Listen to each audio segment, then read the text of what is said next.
Okay, everybody, this is our first tutorial here at Sassy Sonya Sews. So we've had many requests for the diamond table rudder that I did, and so I'm going to show you a little quick how to construct it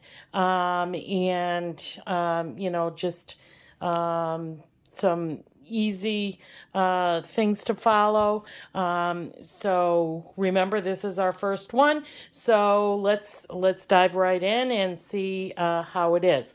First, I am going to let you know that I cannot post any part of the pattern other than the picture I showed you. This is what we're going to be doing because this is a pattern that I purchased from someone. Due to legal reasons and copyright reasons, we cannot divulge anything that pertains to the pattern because this is their livelihood. I definitely will give a link afterwards or down below where you guys can find where I purchased the pattern on Etsy, and if you so choose to purchase the pattern, you'll know how to do it. For the most part, I want to say that this is an impressive pattern. This is an impressive design.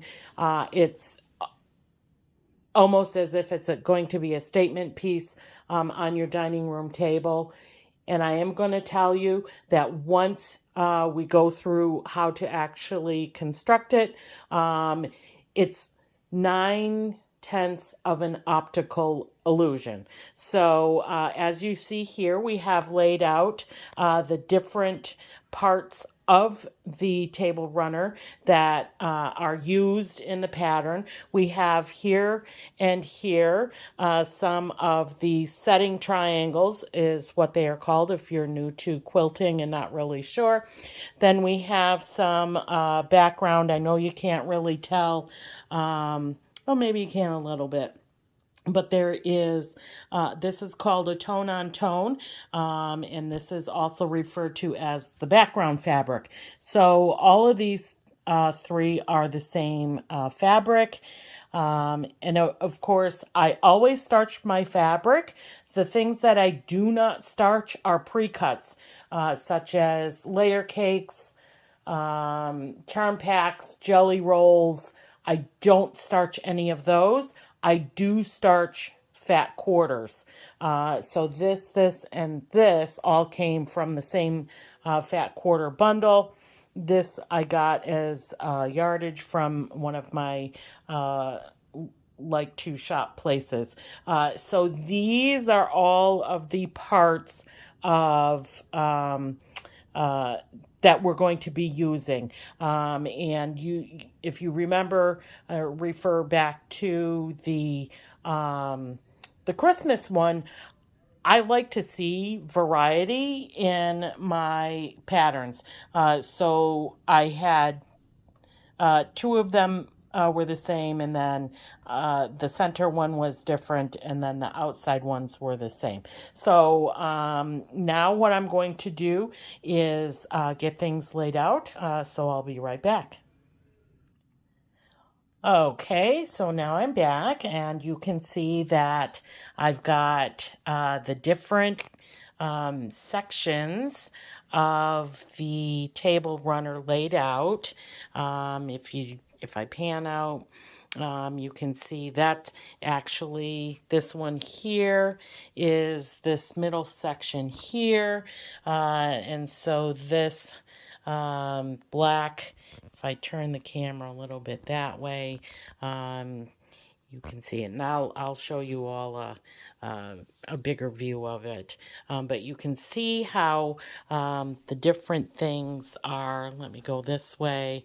And you can kind of get an idea of now everything is all laid out, and you can see where there are the black areas. Those are the two center rings, and then the outside ones. So my thought process was, this has some black in it. This one does not have any black in it. this has black in it, so it kind of balances each other. And then we have the black for the two rings.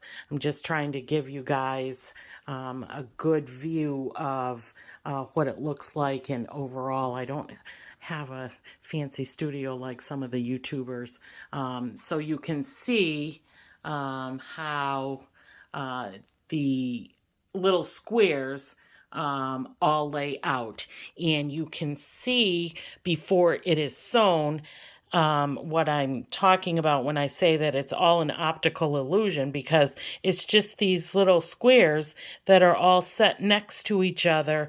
And, you know, I really have to pay attention to get them all lined up. So this is square one. Then you're looking at it in an individual. This is the next square. And then you're looking at, you know, this is the center one, and so on and so forth until you get the entire thing. But it's easy to see before it's sewn together how all of these laid out with each other makes the connecting from one ring to the next ring. So in all actuality, this is a super simple pattern. And like I said, I'm going to post on you know, this video where you guys can go to Etsy and find the pattern. Don't be alarmed if you are on Etsy. I don't know how often you guys do Etsy, but it'll, you know, for a PDF file, it'll say, you know, there's one left and it's in 7 people's cart. As soon as that one is sold, it's a PDF, so they don't sell out of it. So not to worry. And so now you can see, this is what it looks like. And as you can see, there are no setting triangles. And let me get one really quick here. So now as we add those, put one at the top here.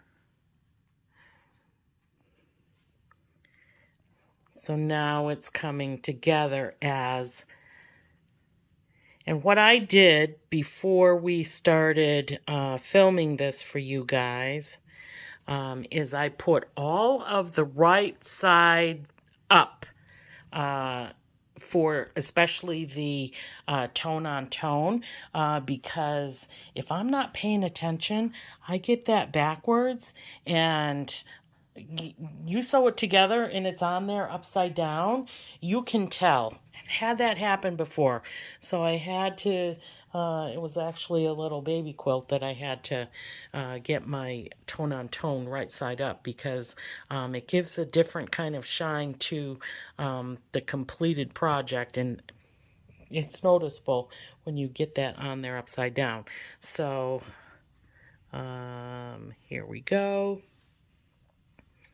So now we have all of the side setting triangles, and with those side triangles, it really makes the center diamonds pop out. And like I said, you know, you can really see that when it's not sewn together, because once you sew it together, you don't have these little gaps. And I like to do things when I'm laying out things on this dark color here, because it makes my project stand out, so I can really see if I'm going to you know, like how it looks. So now we have the last section left is our end setting triangles. And even though these are a triangle, and this is where, again, the optical illusion you know, plays games with you, is now that we've added those triangles to the end, you see it's straight across here. So these end triangles make it look even more complete. So we'll do a look a look-see this way, and you see at the end there's no triangles.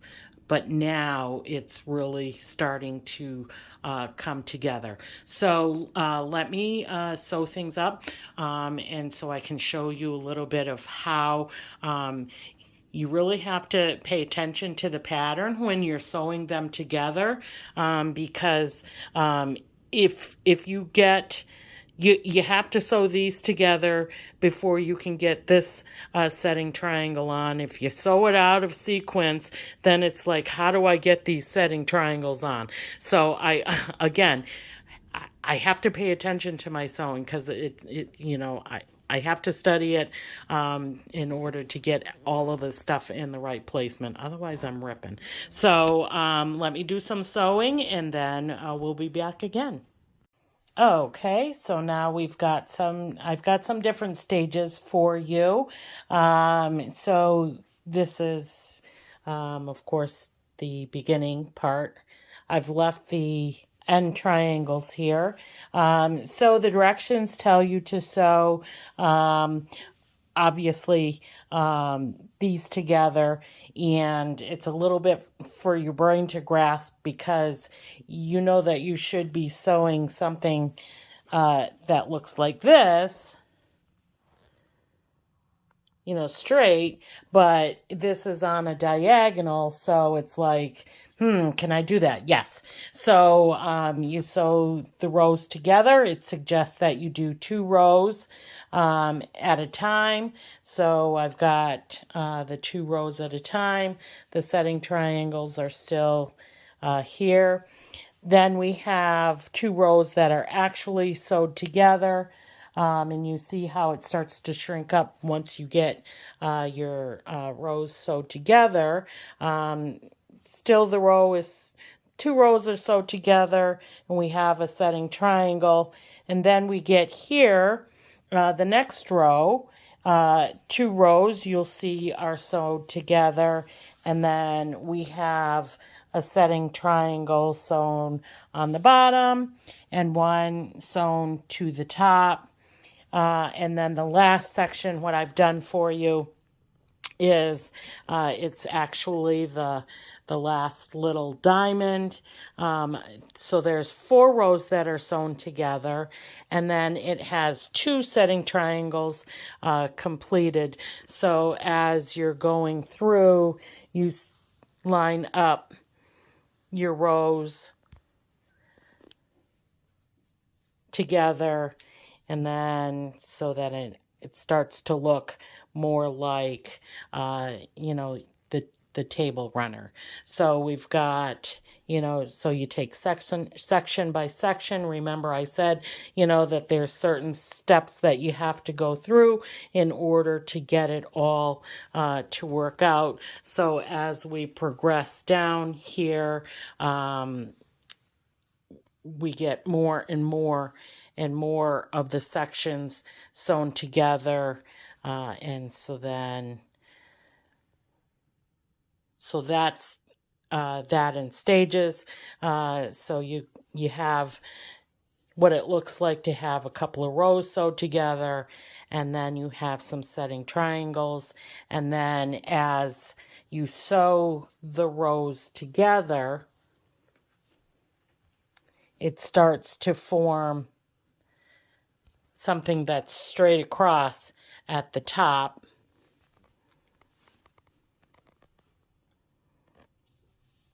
And so then that's that. And down here we don't have anything sewn at the bottom, so you're not getting that straight look.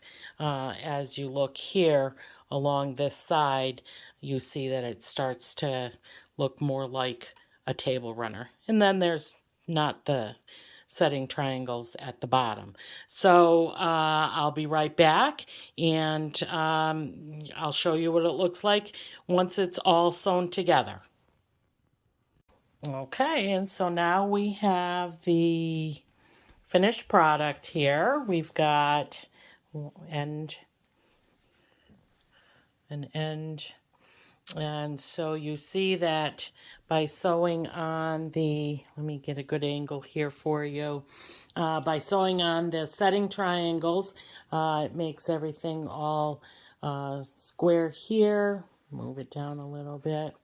And then it takes all those angles that you saw before they were sewed on. They're now all straight. In case you were paying attention to the a little bit before, we had one of the things flipped upside down. So that's why I always look it over before I sew it. So now we have another diamond little table topper. So I'll finish it up and decide what to do with it. And of course, I always make things that I like, and then I hope that someone else likes them just as much as I do. So that is the little tutorial on, how to do the diamond. So hopefully, seeing how easy it is, and it's something that if I can do it, you can do it. There's a little bit of matching up that you need to do with all of your squares, but other than that, that's all you really need to watch out for. So thanks for giving suggestions as to what you would like to see us do examples of. And, as always, happy sewing.